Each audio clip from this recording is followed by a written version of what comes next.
Next topic है importance of provision.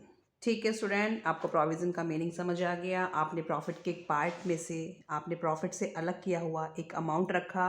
किसके लिए रखा? एक नॉन लाइबिलिटी के लिए, कि फ्यूचर में अगर आपको कहीं भी वो आपको पता है, आप श्योर तो हैं कि वो लाइबिलिटी आपको पे करनी है, बट ये अमाउंट आपको क्लियर नहीं है। तो जो अमाउंट प्रॉफिट से उठा के रखा जाता है उसको क्या बोला जाता है? प्रोविज़न। ठीक है, अब इसकी इम्पोर्टेंस क्या है? To ascertain the true net profit of the entity. इससे हम प्रोविज़न से फर्म का नेट प्रॉफिट हम क्लियरली करेक्ट कैलकुलेट कर सकते हैं। कैसे कर सकते हैं? क्योंकि अगर हमने किसी मशीनरी की वैल्यू कम होगी या उस पर डेप्रिसिएशन लगेगा, तो पहले हम प्रिपेयर करते हैं प्रॉफिट एंड लॉस अकाउंट। तो जो डेप्रिसिएशन है, ओनली डेप्रिसिएशन अमाउंट वो दिखाएंगे हम P&L के डेबिट साइड में।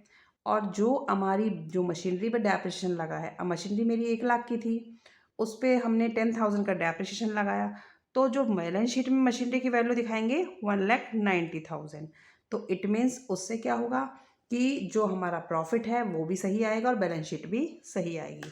तो आगे देखते हैं। True profit of a business entity can be ascertain only when all expenses whether paid or outstanding.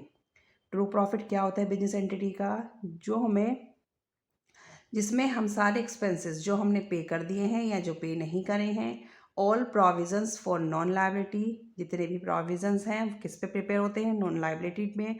Have been charge to profit and loss account, जो जिससे चार्ज किए गए हैं? प्रॉफिट एंड लॉस अकाउंट से। तो उससे हमारा क्या आएगा? जो प्रॉफिट आएगा वो हमारा एकदम करेक्ट आएगा। ठीक है, अगर हमने सारे उसमें जो भी हमें एक्सपेंसेस हैं जिन्हें हमें पता नहीं है, एंटिसिपेटेड लॉसेस हैं, वो भी हमारे किस में जाएंगे? प्रॉफिट एंड लॉस में। और जो प्रोविज़न हमने मेंटेन किए हैं किस पे? लायबिलिटी पे, तो वो भी कहाँ दिखाई देंगे? प्रॉफिट एंड लॉस में। तो जो वहाँ से चार्ज किए जाएंगे तो उससे हमारा प्रॉफिट क्या आएगा? एकदम सही आएगा। ठीक है, अब आप करेक्ट आएगा प्रॉफिट, क्योंकि हमें पता है कि ये वाला हमारा इतना ही प्रॉफिट हुआ है। ठीक है, अब आगे देखते हैं। To ascertain the true financial position of the entity. जब प्रॉफिट सही आया है, फाइनेंशियल पोजीशन किससे पता चलती है? फर्म की फाइनेंशियल पोजीशन बैलेंस शीट से पता चलती है, क्योंकि आपको असेट्स एंड लायबिलिटीज इक्वल आएंगी। अब लायबिलिटीज आपने क्या है? ये लायबिलिटीज तो है प्रोविजन फॉर वगैरह जो है, provision for doubtful debt, provision for depreciation. अगर जैसे कि डेप्रिसिएशन लगाया और आपने मशीनरी में से चार्ज करके दिखाया, तो मशीनरी की एक्चुअल वैल्यू आपने वहाँ दिखा दी कि मशीनरी हमारी आज इतने की है। ठीक है, तो देखो इससे क्या है? Balance sheet of the business entity will exhibit true and fair view only when adequate provision has been made for all the anticipated losses। Balance sheet क्या होती है? जो बैलेंस शीट है वो एग्जिबिट करती है किसी भी असेट की वैल्यू को, एकदम सही दिखाती है। क्यों दिखाएगी? कि अगर उसमें से प्रोविज़न हमने माइनस कर दिया है। When adequate provision has been made for all the anticipated losses, क्योंकि हमने जो प्रोविज़न मेंटेन किया था किस पे किया था? एंटिसिपेटेड लॉसेस पे। इट मीन्स वो डेप्रिसिएशन ही समझा बता रहा है कि अगर हमने मशीनरी पे हमें पहले से ही पता था कि मशीनरी पे इतने का डेप्रिसिएशन होगा, तो पहले से हमने प्रोविज़न मेंटेन कर लिया। अब जब हम बैलेंस शीट में मशीनरी लिखेंगे तो लेस डेप्रिसिएशन दिखा के तो उसकी एक्चुअल वैल्यू बताएंगे। ठीक है, तो हमें इसकी इंपॉर्टेंस बता रहा है, जो हेडिंग है वो बता रही है कि प्रोविज़न की इंपॉर्टेंस क्या है। तो वो फाइनेंशियल पोजीशन को भी क्या बताता है? ट्रू फाइनेंशियल पोजीशन बताता है कि आपकी जो बैलेंस शीट है एकदम सही है। नेक्स्ट देखिए। To provide funds for known liabilities in future.